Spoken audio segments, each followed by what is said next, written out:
Alison Rae-Jones from Opera in the Laneway. Thanks so much for joining us on this wonderful evening. Oh, thanks for coming. So what inspired you to start up Opera in the Laneway? Well, I lived for about 12 years in London as a freelance opera singer, and while I was there I did some chamber operas in a place called Wilton's Music Hall. And Wilton's Music Hall's the oldest music hall in the UK, and it's smack bang in the middle of the East End, and you go up a little laneway to get to it, and it's a warehouse kind of facade, much like the Guildford Gallery. It's awfully eclectic, just like the East End of London. So what sort of music do you play here? We do, it's all opera, but what we've tried to do with this show is just do the hits and highlights of opera, so that there's two types of audience. The audiences that come that are opera goers, but there's also the new audiences, and a lot of our audience have never stepped foot in an opera house before. So we've tried to do the stuff that people will recognise about 80% of the pieces, even if they've never been to the opera, because it's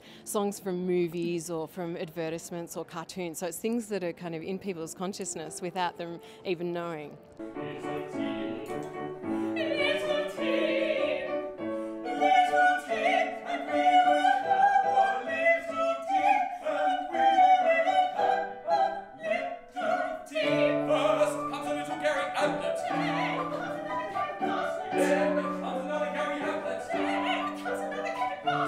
It's a fabulous idea, really whet people's appetite and get them into opera. Exactly, yeah. And I mean, if you grow up in Europe, as a kid, you probably get the chance to go along to opera, but it's not necessarily the case in Australia. So this is a great opportunity for university students just to come and have a taste, and then who knows, maybe they will go to the State Theatre and get see. Inspired. Yeah. Get into it further. Exactly. So you have your own opera company, is that right? Yeah, it's a concert opera company. I knew moving back to, because there's a smaller population in Australia, obviously, and I knew deciding to move back to Melbourne, you have to generate a bit of your own work as well. So I started La Prima Opera, to take, we do tours to regional Australia, all around Australia, so we wanted to take opera to, venues that are unusual and far away, but also just to generate work because there are a lot of established opera singers that choose to live in Melbourne, but we need to generate a bit of our own work as well.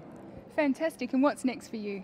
Well, next for me, I've got a bit of a break. I'm actually a full-time student. I'm doing a music business course, just because the business side is completely new to me. So I've just finished a tour of Mikado, which was great fun. But now I've got a bit of break and I can concentrate on doing some study. I hope you've enjoyed the show. And remember, if you want any more information on any of the tips or segments you've seen today, please visit our website, www.inspirationalwomen.tv. Thanks for joining us, and until next time, be inspired.